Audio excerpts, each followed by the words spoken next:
Tem muita coisa para a gente conversar, só que eu queria a sua ajuda porque a gente preparou uma tela explicativa com alguns termos para falar de maneira adequada sobre a população LGBTQIA+.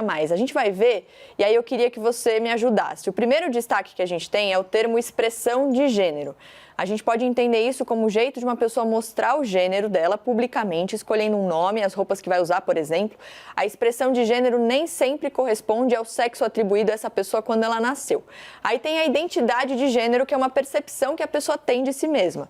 Assim como a expressão de gênero, essa identidade não precisa necessariamente representar o sexo designado para ela no nascimento. Ou seja, ela pode escolher mudar a aparência, fazer cirurgia, se expressar da forma que ela quiser.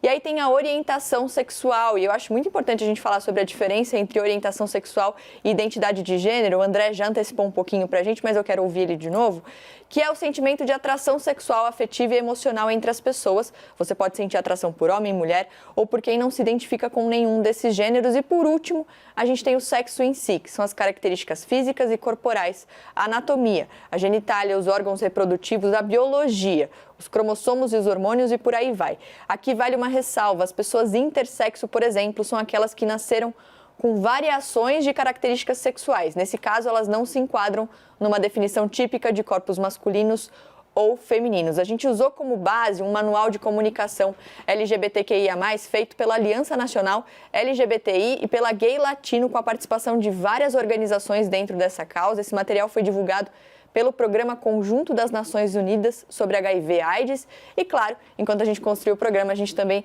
teve a ajuda do André, que encontrou um tempinho para ajudar a gente. Então, eu queria que você explicasse um pouquinho desses termos que a gente mostrou aqui, porque existe uma confusão, digamos assim, entre a diferença entre identidade de gênero e orientação sexual, por exemplo?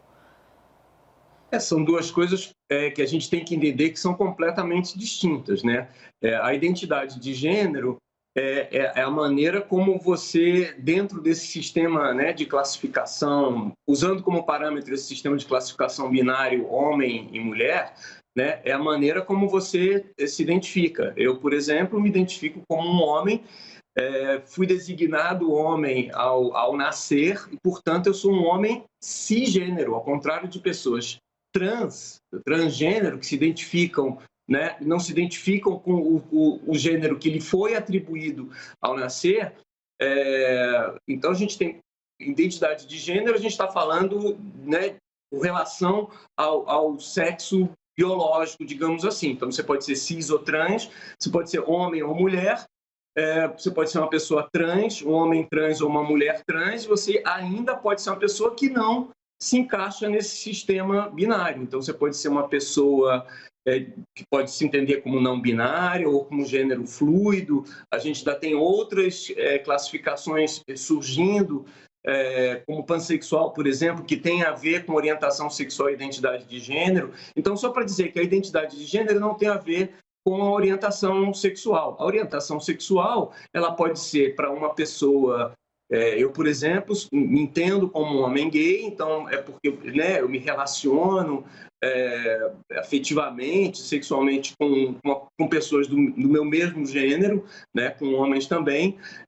Isso me faz uma pessoa homossexual. Heterossexual é todo mundo que, né, se relaciona preferencialmente com pessoas do outro gênero. Eu não vou chamar de gênero oposto porque eu não vou usar essa classificação binária, dizendo que o homem é oposto à mulher, né? Então, que se interessam por pessoas de outro gênero.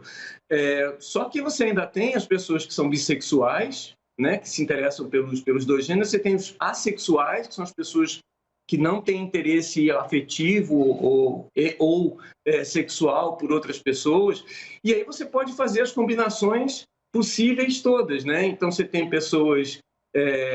homens homossexuais, homens bissexuais, homens heterossexuais, tem mulheres, né, que se identificam como mulheres, e aí podem ser mulheres trans ou mulheres cisgênero, homens cisgênero ou homens trans, que se identificam por pessoas, né, de outro gênero, ou então pessoas trans não binárias. A vantagem desse sistema é que ele permite todo tipo de... A vantagem para quem está aberto, né, a entender que existe essa diversidade, respeitar a diversidade.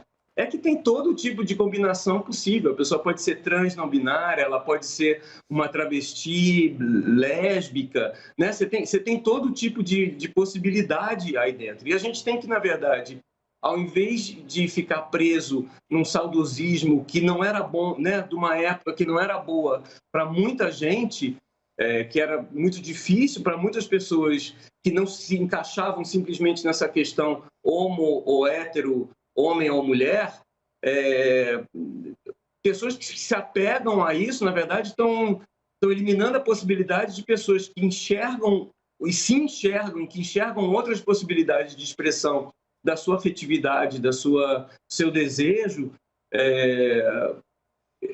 não permitir e não reconhecer essa possibilidade de diversidade, de variedade. E eu acho que a partir do momento que a gente tem várias caixinhas, né, possíveis, a gente dá mais chances das pessoas se identificarem e viverem mais de acordo com a maneira que elas se enxergam e que elas veem o mundo e que elas enxergam as outras pessoas, né? A gente forçar pessoas que se enxergam fora desse sistema binário, como a Demi Lovato, que a gente viu no começo do programa, por exemplo, forçar a pessoa, olha, não, você é mulher, e o que significa ser mulher nessa sociedade? O que significa ser homem?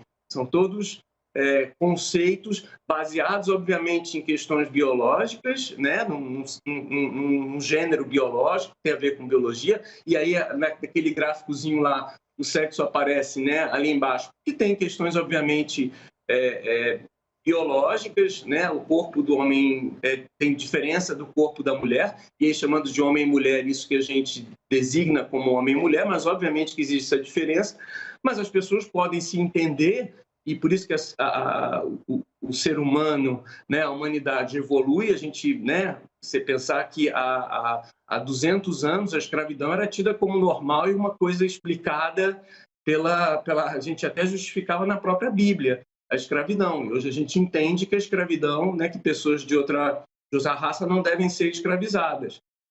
Então, acho que a humanidade vai evoluindo, né? Então, acho que essas são as questões. E só voltando lá ao gráfico, acho que tem uma diferença de identidade e expressão, né? Uma maneira como você se identifica, outra maneira como você expressa. Geralmente, a identidade e a expressão de gênero estão ligadas, mas também não necessariamente.